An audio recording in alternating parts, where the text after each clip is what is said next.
our goal is to save you $500 a month on your lifestyle just working with Thumbprint.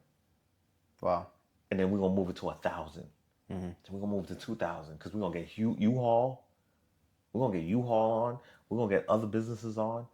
And when you come to Thumbprint, you're not only buying a house. You're saving on your lifestyle. You're saving on gas. You're saving on groceries. Exactly. Right? So, Yeah, it's a different lifestyle, man. You used to, in the video, you were like, I used to eat waffles in, yeah, right. in Yo, the AM. different lifestyle. I know. I know. It's really different. I'm grateful. Yeah. A different lifestyle. Do your kids know about your past, like all that? You want to hear something funny? I bought the house. I bought the house that I was talking about, so I can show them. Wow, it's the same one. Yeah, I own the home now. That's amazing. That's amazing. So they could see. So that's a house I grew up, and I still own my first home. So they have the opportunity to see both lives. Do you actively still buy real estate? Yeah, absolutely. Yeah. We have our next purchase is going to be our most important purchase. We are purchasing our second home for our daughter. So this is very important because it's a probate opportunity and it's been under agreement. We've been going through hell for 5 years. Really? Yeah, so Wow. we took a picture in front of her. She's at the time, I think she's like 2 years old. So when we close on this, wow. How old are your kids? What's the ages? 6 and 9. 69. Oh man, young. They're growing up. Yeah. Yeah, that's awesome, man. Yeah. For the people that don't know what probate is, what is that exactly? It's when people pass away without a trust and leave, say, real estate behind, it goes to the court. So the court really has the last say. So even if you have kids, you're married, and you think it actually passes down, it doesn't pass down. It doesn't pass down. The court has the last say. So a lot of times, take your business, take your cameras. You have children. They might not be into this. So they might sell that camera right there for $1 to me. Cash. Because they have no passion to be behind that camera. And so that's the same thing with homes. They might be in California, in Miami. Everybody moved to Miami. They don't care for the cold. So if a home is worth $500,000 and you say, I'll give you $200,000 cash, they're like, yo, say less. You're helping people with not just real estate, it's beyond real estate, right? Yeah, Thumbprint helps so I know I spoke about the 3 Ps, but we have another 3 Ps in the office. Oh, really? It's plan, purchase / sell, and protect, right? So we're going to plan. We're going to plan, right? We're going to understand what you want, what you need, what estate planning you need. Maybe you need a tax strategist when you sell your home so you don't get hit with capital gains. We understand what you need. Do you need a BJ membership? Do you need a YMCA membership? Do you need Wayfair discounts? What do you need, right? And then we go purchase or sell. And then after that, we do protection. So do you need now the tax strategists come in? Now, saving on capital gains. Now the estate planner come in to protect the asset and put the home in a trust. So Thumbprint is ahead of the curve, ahead of the curve. We came up with these great ideas and we execute, and it's how every real estate brokerage should be ran. And if you're not going to a real estate brokerage with these 3 steps, you can only imagine how many people are getting ripped off. Not having a trust, not having a prenup. Not having a prenup is $1 trillion business. Not having it. That means wealth change from one person to another. That's $1 trillion a year. Wow. Do you understand that? That's a T, not a B. That's a T. Yeah, it's $1 trillion business. Yeah. Right? So it's very important that we prepare our clients because guess what? They don't know any better. They don't know. They don't know what they don't know. I bought a house, yes, but you're not protected. I bought a house with my wife's not on it, so if she leave me as mine. No, that's not right. Yeah. So it's all of this. And we have, as real estate agents, I believe we are on front line. We should be protecting our clients more, but we're not. So what's the biggest mistake most people make in real estate? What from your experience? One, overbuying. Like, I'm gonna give you a stat and tell me how you feel. 80% of buyers qualify for some type of down payment assistance or closing costs. 80%. Okay? So just make it simple. 1 million buyers, 800,000 qualify. I'm just like, you understand that? Only 13% take advantage of it. From like the government programs and whatever's going on. Only 13%. Like, let that sink in. Why is that? Why do you think 13 out of the 80? Because they don't know any better.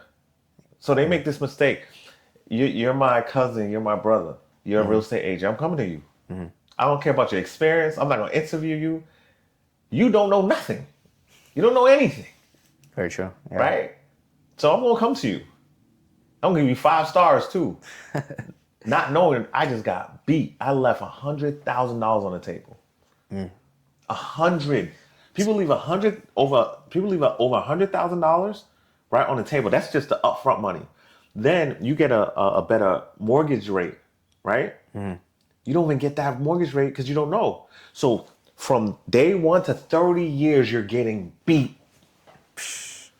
You're getting beat. Because once you sign that paper, like you'd say you signed it, right? You signed it, yeah. You have to refinance and hope you get a better rate. But just think about it.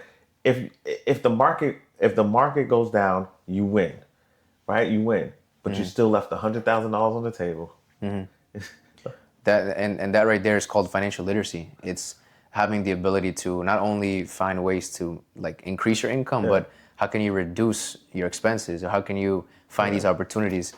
What was your shift in mindset with money when you like decided to go into real estate? Like how did that shift, and what did you learn about money? So I was in 10th grade. I took the first time home buyer class. 10th grade. In 10th grade. That's early. English high. When I was 19, I went to Mass Bay Community College in Wellesley. I also got a job at Bank of America in Coolidge Corner. Changed my life. It's in Brookline, right? In Brookline. Yeah.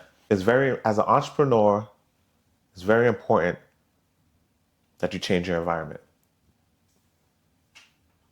Don't stay in the environment. If you're from the slums, that doesn't mean you're caged in the slums. If you're from the hood, that doesn't mean you're caged in the hood. Right. So I changed my environment, and I seen something that I'd never seen before. People with time and money. With time and money. Time and money. And you were in the bank. What were you doing? I was a teller. You're a teller. I was a teller, bro. So you're taking the money, you're bringing it in. First day, I didn't balance. I quit. First day, I quit. I didn't balance. I was like, I'm from the hood. I'm the only black person here. They gonna say I stole. No way. That's I'm out of here.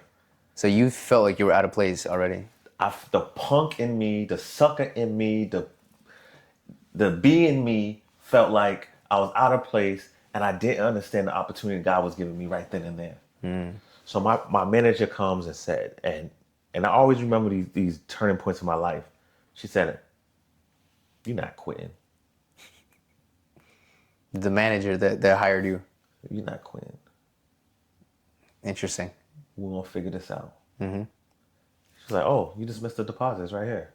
So now fast forward. In the bank, I'm learning about mortgages, money, the difference between a mortgage broker and a loan officer, right? And I came here to educate, if you don't mind. Yes. A loan officer that work at a bank like a Bank of America, they gap. The Gap. You go into Gap, you can only get Gap. The store. Okay, Gap. The clothing store. You can only get Gap. Got it. So if Gap doesn't have your size, guess what? You got to go to another store. That's a loan officer. That's the bank. So if you're looking for a mortgage, they don't have that product, go somewhere else. Now, a mortgage broker, Marshalls. They got a product for everybody. You get a product, you get a product, you get a product, you get a product. Everyone gets a product. It's like a hub Of all the products. Okay. Correct. So I learned that. So I went to a mortgage broker. They had a product for me, right? And I'm gonna rewind real quick. I was taking business administration at Mass Bay. My professor said, go home, buy something, and run it like a business. I come back a few months later, Professor! What, Alex? I bought something. For real? I bought a home and I'm gonna run it like a business. Oh my gosh! How old are you? I'm 20. I can't believe this. Tell me all about it. Well, it's a multifamily in Boston and I just bought it. I'm gonna rent out the top, I'm gonna live at the bottom. Oh my God. I said, Professor, I got something else to tell you. He said, what? I said, this is the last time you are going to see me because I can't pay for that mortgage and school. And that's the last time you ever seen me. Wow. And so that pretty much, you getting into that environment of this new uncomfortable place and doing something you've never done before, everything is trumped by energy. I think everything is everything is energy and everything comes out of energy. You getting into a new environment is new energy. And I'm thinking that shift in mindset with that new environment and those new people and seeing that they got time and money led you to say, okay, let me go buy this house. Was that your... Yeah, all the people that had time and money was the real estate agents. They'll come in and cash $30,000 checks. I was making $32,000 a year. A year. They was cashing $32,000 every 2 weeks. So what they make in a month or even less, you make that. They made more than me in a month. They made in a month more than what I made in a year. That's a paradigm shift. That's just so you know, that's a whole paradigm shift. And I remember it was three people. I remember this black woman and this black man and a Russian man. They was all cashing big checks. And I remember seeing my first $1 million was from an Asian woman. And she had an 850 credit score. Never seen this in my life. The first time I seen a Russian. 850. Yeah, I was like, Russian. The only time I seen a Russian was in a Rocky movie, right? That's for Danya. Nigga, right? So I'm here talking to you, and the only thing I could think of right now was like, man, I need to be more uncomfortable again. I need to get to a different environment. I haven't felt that. I'm here. I'm like, wait, what did I do? Interesting. I need to go back this way. I think I went this way when we talk about environments. I think I went back too early to the neighborhood to try to pull them. Your friends, your family. Yeah, damn.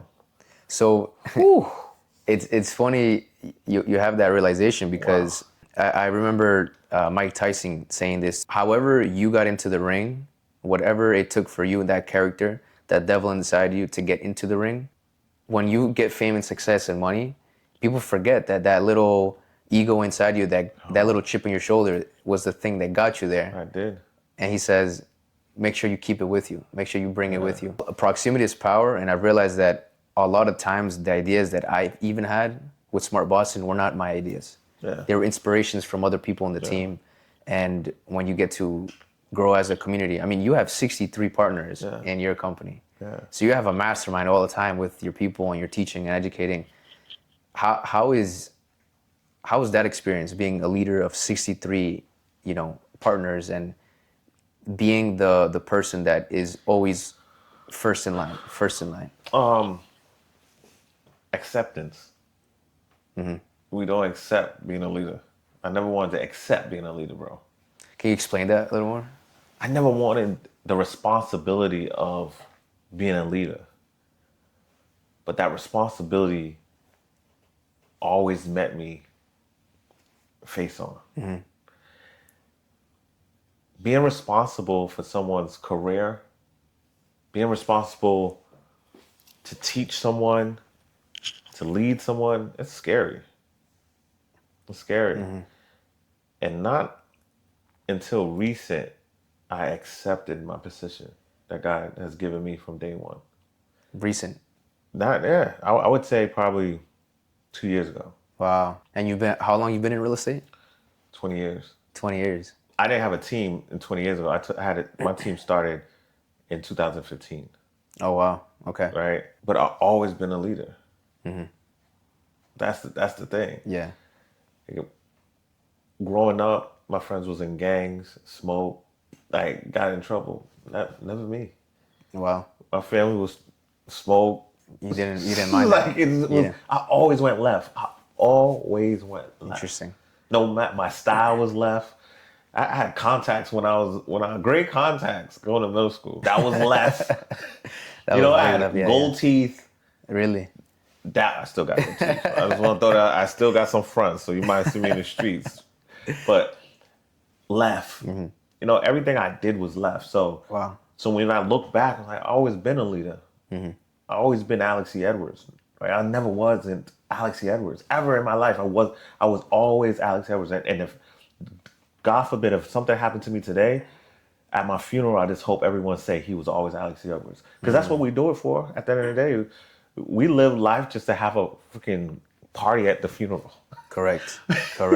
We just live life to have a parade at the funeral. You know what I'm saying? So yeah, exactly. So I just want everyone to know I was always Alex Edwards. When I did wrong, I was Alex Edwards. When I did right, I was Alex Edwards.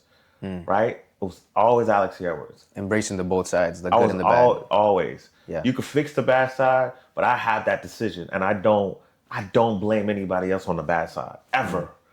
I know what's right and wrong, and when I decide to do wrong, I know I'm doing wrong. When I'm decided to do right, I know I'm doing right. So back then, I was Alex Edwards when I did right and wrong.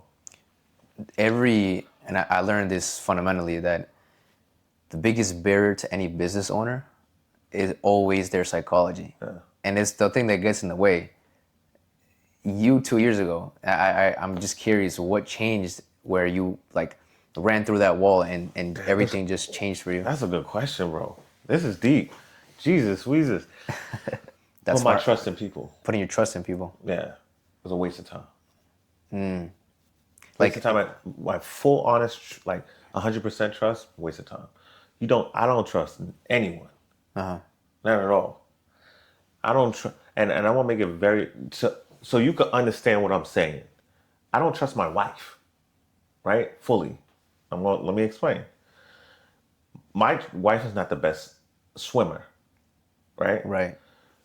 Do I trust my wife to save my kids if they drown? Hell no. Right? Yeah. That's where the gray area in trust with my wife. Do I trust her? Love her? Will she take care of me and my children and herself? Absolutely. Can I trust her?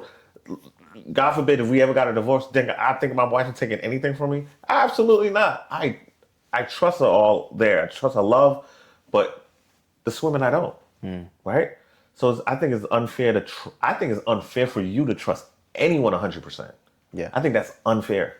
You shouldn't trust no one 100%, and I think it's unfair, and I think it's selfish if you say, "Hey, I trust you 100%." Because now you're pretty much lying to them. You're lying to them and yourself. Wow. So is that what 2 years ago when you took out, you broke through that wall? So as a leader, as an agent, this is my brokerage. I'm going to explain my brokerage. When you buy your first home at Thumbprint Realty, you get 100% of your commission. So that means you could use your commission to buy a home. If I was anyone at Thumbprint Realty, I would say, all right, I'm gonna go find a home that's $1 million. I'm gonna try to go for 3% or even 4%, or maybe I'm selling it, and I'm buying it. But I'm gonna go for 3 to 4%, right? That's $30,000 if you get 3%. Then I'm gonna ask the owner for money back. Okay, say, hey, can I get money back? Cool. Well, explain to people money back. What do you mean by that? So exactly. If I say, all right, so the home is for $980,000. Yeah. I'm gonna put an offer in for $1 million with $20,000 back. Okay. I'm still borrowing $1 million, but the $20,000 comes back to like down payment or closing costs, whatever, right? But then I have my commission at $30,000 too. So you need, for your down payment, you need 3.5. I need only 35,000. So if I run this play, I have 50,000, 30 commission, 20 getting back. That's 50,000. I just bought $1 million home with nothing out my pocket. Wow. And if it's a multi-unit, you can now start renting it out. Now you start renting it out right ASAP. And then what I love about Thumbprint too, so again, we told you about the money you get before you even purchase, but the money after you purchase. So I'm going to go to the city of Boston, right? We have this all planned out for our clients. We go to the city of Boston, we get more money for renovations. The city of Boston has so many programs. Massachusetts has so many programs that they'll give you grants to fix your home. Wow. A lot of people don't know that. No way. Right? So as an agent, I'm eating. So that's at Thumbprint Realty. Only at Thumbprint Realty. I have, and any brokerage out there, you probably want to start it now, but I have never heard one agent come and say, oh yeah, my old brokerage had that. Right? So that's one. Next, the first closing you make at Thumbprint Realty, you get a Movado watch. Okay. Right? Okay. I gotta get my license now. Right? You become agent of the year 3 times, you go to Dubai on us. That's right? pretty cool. Yeah. We train every single Friday. We bring people from around the world on this Zoom training. It's called Gem Drop Fridays. Right? We have in-house training. Right? We probably own the most home, most likely, I would say this, most homes as a brokerage individually. Not me owning all the homes. Correct. But all the partners, they own their own home because we teach them how to gain wealth. Right? So in my mind, I'm like, yeah, I take care of them 100%. I put them first. Oh, they're gonna stay with me. They're gonna stay at the brokerage. They're gonna go to another level. I give them so much, they're gonna want to go to another level. They're gonna work hard. I was wrong. You still left. Some people left. Some people left. I remember this one agent leaving. I would never she was going through something, and I allowed her to take 100% of her commission. So you didn't take anything. I didn't take anything. Uh-huh.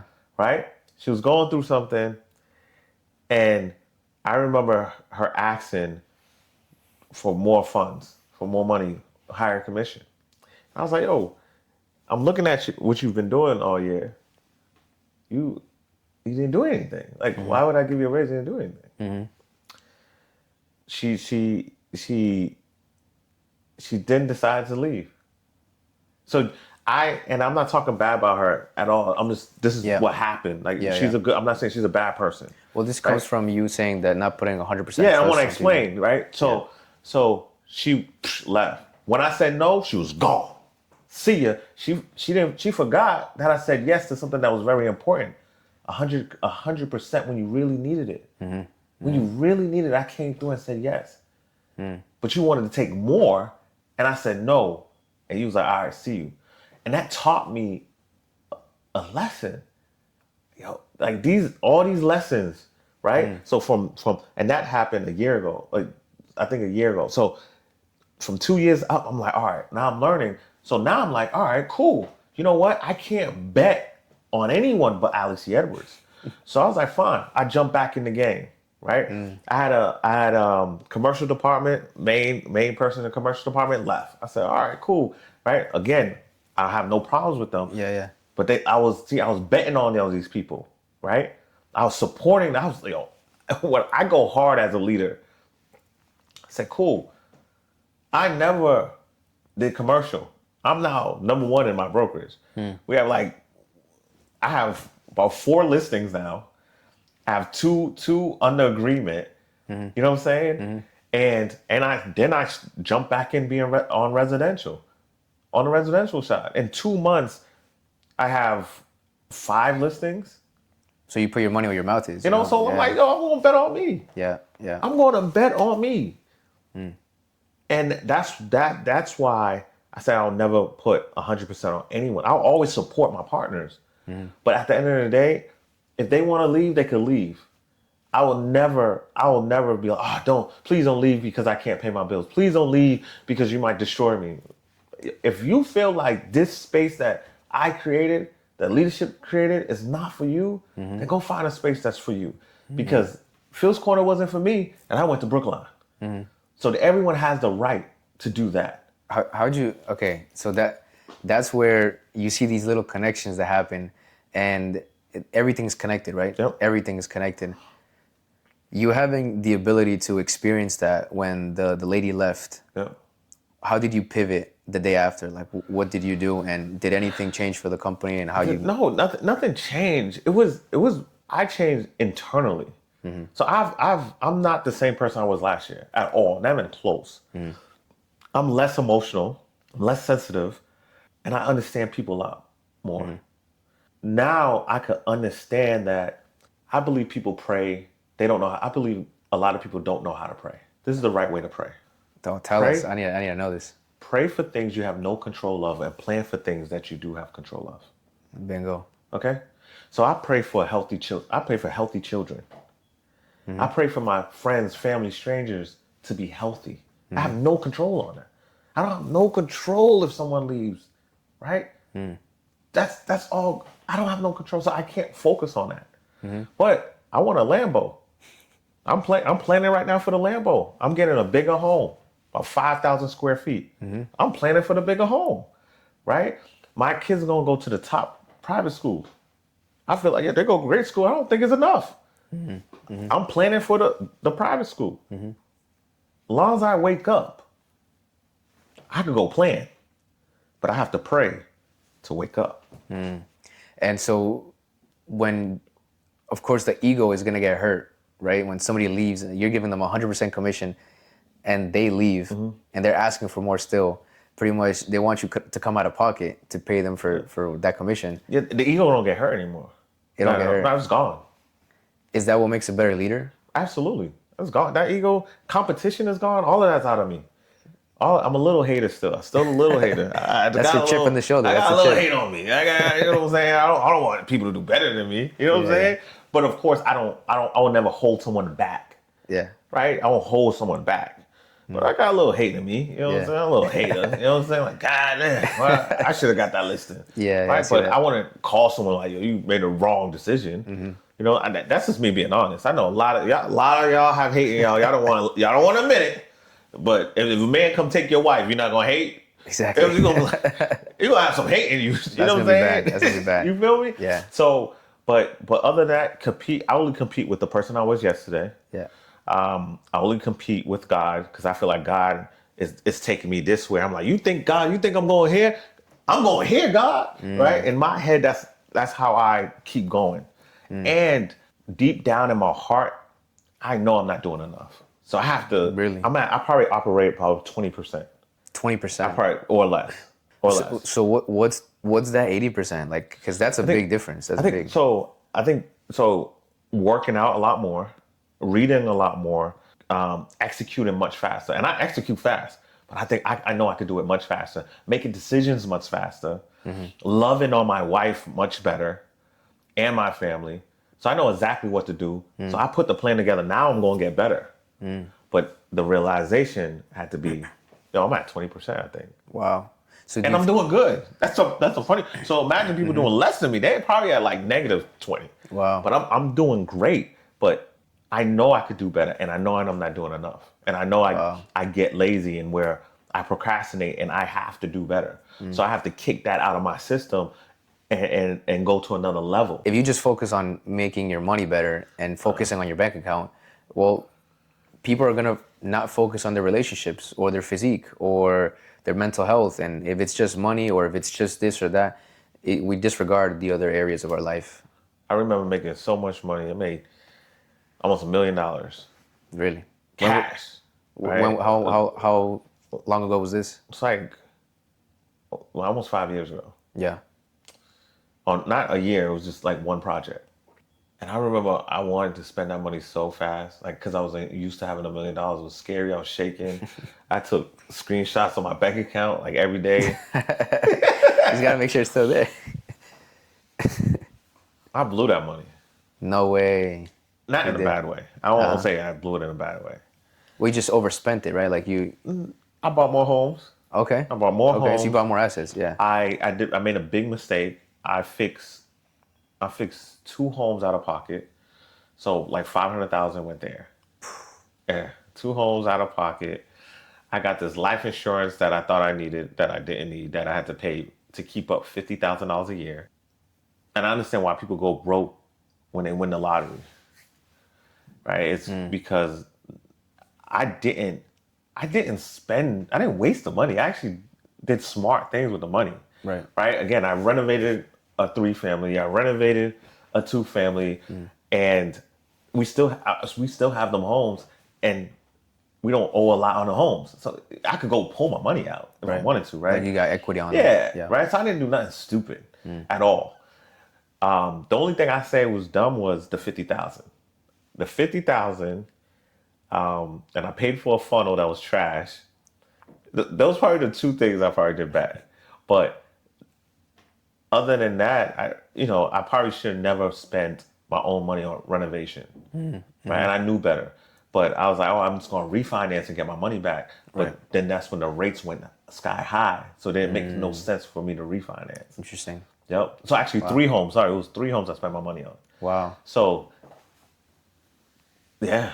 So you could do everything right when it comes to finances, and you can have the right strategy. Yeah. But when the economy doesn't go your way, you're screwed. Timing, and the wrong partner.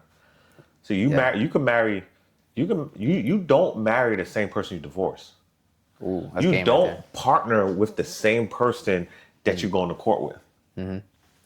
I partnered with someone I thought that was extremely smart. I'm like, yo, this person is smart. Like, I'm winning.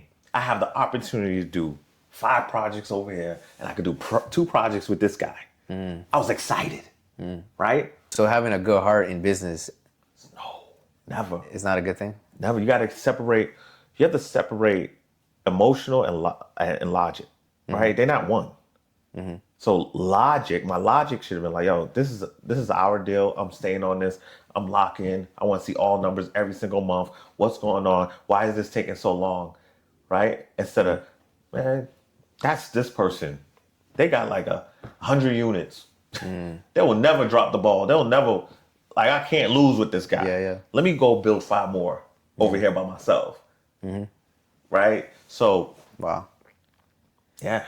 So you, as a leader, you can have the right intentions, but if you don't, because your emotion is going to say, I want to help people. I want to do good with people. I want to just genuinely trust people. Yeah, exactly. But then the logic's got to say, let's plan for the worst. Let's actually, because when I interviewed Stacy right outside, like, she had great advice about that. Like, when you're managing projects, and especially in development and commercial, whatever you think might go wrong will go wrong, and some more. Yeah.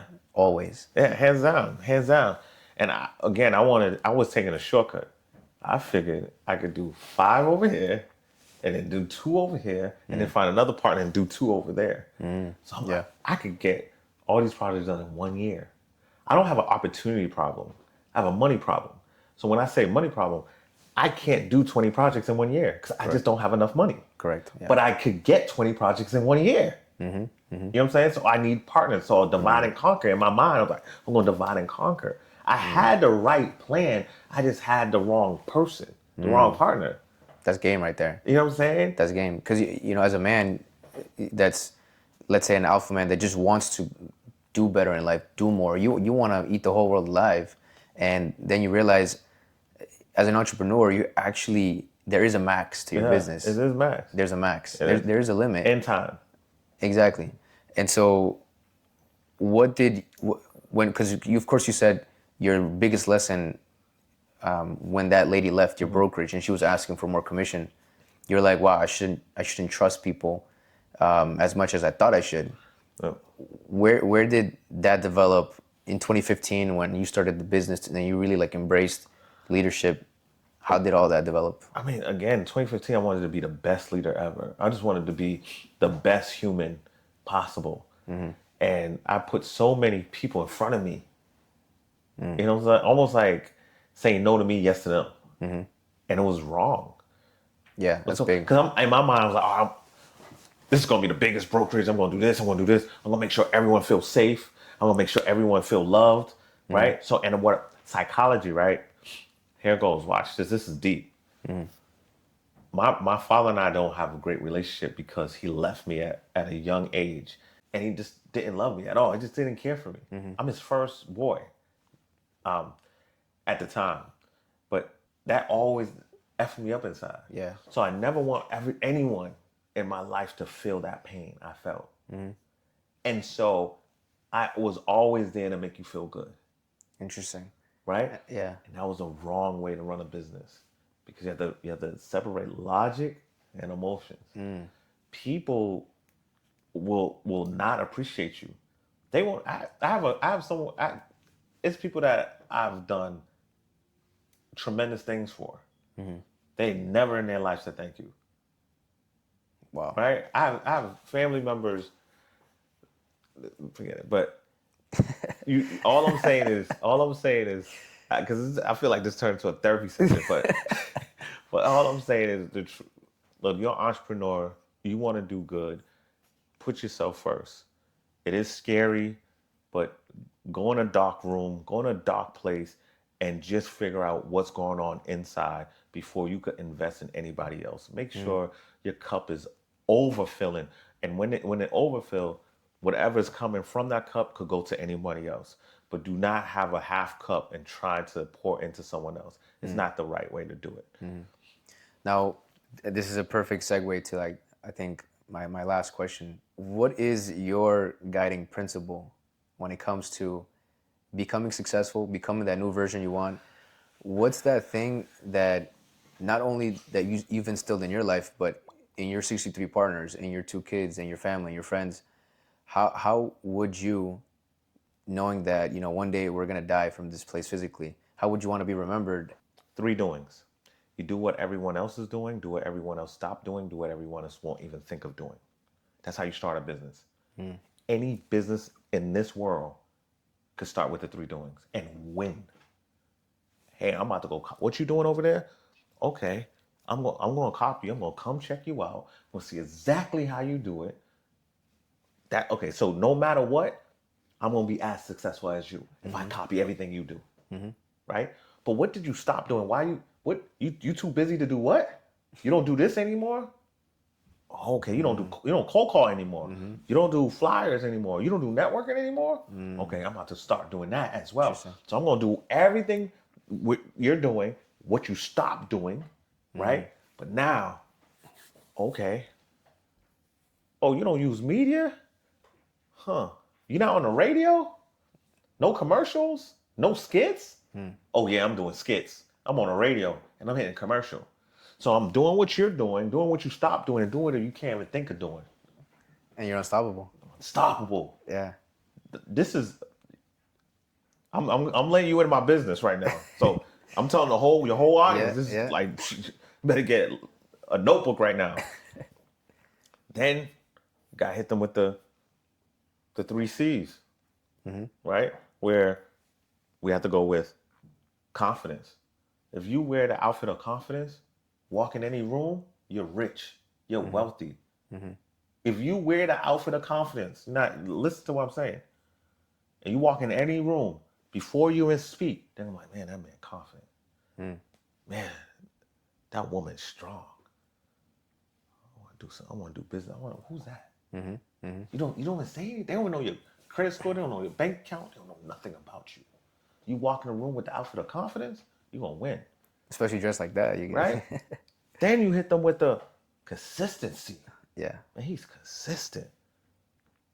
They don't understand. Consistency is money. Right? Then you hit them with creativity. Just you. That flair you bring will always equal currency. 3 C's will always equal currency, bro. That's game right there. Always. No matter what. So your psychology with money is those 3 C's, and they get you so much further than. No matter what. Interesting. Now the 3 P's. Right? We got the 3 P's. So the 3 P's, as I said on the interview on the street, right? Pray, plan, proceed. A lot of people just pray, bro. Then they plan. They've been planning for a year, 10 years, 20 years. They die planning. You understand me? They don't ever get to proceed. They don't proceed. God gave you pray, God gave you something. Now you planning on what the idea God gave you. God. Now he needs you to take action. Proceed. Interesting. You feel me? And if you combine those three things, right? You're successful. You're not only successful, you're unstoppable. You're gone, right? This is the problem that I realize people have. People want to be butterflies, but they don't want to be a caterpillar. They want to start with the wings. They want to beautiful, fly, and fall to summer, but they don't want to be the caterpillar. And the hibernation, they don't want to go through that. They don't want to hibernate. They don't want to stay in the house, focus, concentrate, and come out as a butterfly. I never heard someone say, "Oh my God." Like they see a good wife, a good husband. I wish I had your husband. I wish I had your wife. I wish I had your wealth. I wish I had your car. I wish I had your house.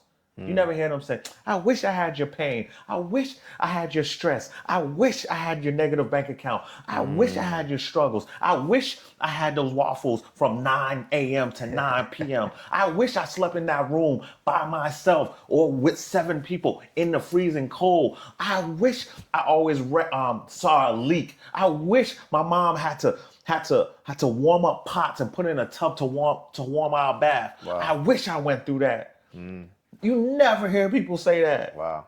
They only wish they had the results. That's the only, they don't wish for the pain. They don't wish for nothing before the results, bro. Wow. They don't look at the price you have to pay to get there. Never. Wow. Never. So next time when you hear someone say, I wish I had, it's like, yo, why you don't wish I had the pain? Why you don't wish? Because if you wish you had this, you're going to get here. Yeah, exactly. You cannot become a butterfly without becoming a caterpillar. Yeah. Right? Yeah. You can't be a rose without touching dirt. That's just facts. And that's leadership at its finest, you know? Once you lead yourself, then people see how you came up and they can replicate that too, you know? They could. And then I know we ending a few things I have to make sure people understand, because to protect wealth, again, you have to marry the right person. Yeah, exactly. Right? That's the best wealthy decision you can make. Right? The best wealth decision you can make is marrying the right person. Money, power, prenup. Money, power, prenup. Money, power, prenup. Is that in this book right here? It's on my website. It's not in this book. This is Mortgage Before Marriage, Finances Before Fiance, Rockefeller Before Beyonce. So I met my wife. I owned a home. She did not. We both decided, nope, we didn't get married until you own a 3-family. She bought a 3-family. We got married. Right? That's awesome. Yeah. No. Did you want to know what's awesome? Our tenants paid for our wedding, but they wasn't invited. That's awesome. That's awesome. The tenants better not be watching right now. It's okay. I can help them buy a house. They could do the same thing. Yeah, exactly. Right? Because I don't put all my trust in tenants. Anyone. Man. We could have gone there too, but that's for another day. See? So that's I just had to say that it's very important. And money, power, prenup. On my website, you have how to vet your future significant other. Right? What questions you should be asking on first date, second date, third date. Right? Because we're talking about what's your favorite color. Where you from? You have siblings? Right. Oh, that was sad how you grew up. We need to understand their mindset. Right? We need to ask questions like, yeah, I have some debt, but I'm about to turn it into an asset, and this is how I'm going to turn it into an asset. What do you think about that? I want to hear your response. Hey, when you're down, who do you listen to? Who pick you up? If you have any mentors, that's what I need to know. I don't need to know your favorite color right now. I need to know that, because if I want to know if our mindset work. If our mindset work, we're gonna stay together, right? If we on, believe it or not, people that have similar credit scores stay together longer than people that don't have similar credit scores. right? So if I'm between 700 to 750, and I'm marrying someone around that, we're gonna be together. If I'm at 850, 580, it ain't gonna work. Wow. It's Wow. not gonna work, but it all makes sense It because it's makes, yeah. mindset. It's mindset, yeah. So we know these indicators that we choose not to look at. We see the red flags on the first date, second date, third date, then we marry. Thinking that the red flags is gonna be gone, Interesting, yeah. right? Yeah. But it's still there. Wow. And you have to be honest with yourself and really recognize these flags. And when it comes to again, you said something that I have to add. When it comes to being a leader, at Thumbprint we now have partnerships with BJ's, YMCA, Simply Safe, Dawn Firearm, Shea Brothers Smoothies, Timothy Taylor, Bubbles Detailing, right? So, and Studio 24. And then we have a wealth brokerage, like I told you, that has the estate planners, that have the tax strategists, that have the financial advisors, right? To make sure everyone's good. Why would I make these partnerships with these businesses? Because our goal is to save you $500 a month on your lifestyle just working with Thumbprint. Wow. And then we're gonna move it to 1,000. Then we're gonna move it to 2,000 because we're gonna get U-Haul. We're gonna get U-Haul on. We're gonna get other businesses on. And when you come to Thumbprint, you're not only buying a house. You're saving on your lifestyle. You're saving on gas. You're saving on groceries. Exactly. Right? So, Man, this is a game right here. Where can people find you? Alex E. Edwards, all platforms. Alex E. Edwards. And Mortgage Before. If you want to follow Mortgage Before Marriage, you jump on the website, check out the website. On also Mortgage Before Marriage on all platforms as well. Yeah. Yeah. That's awesome, man. Yo, thank you, man. Thank you for having me.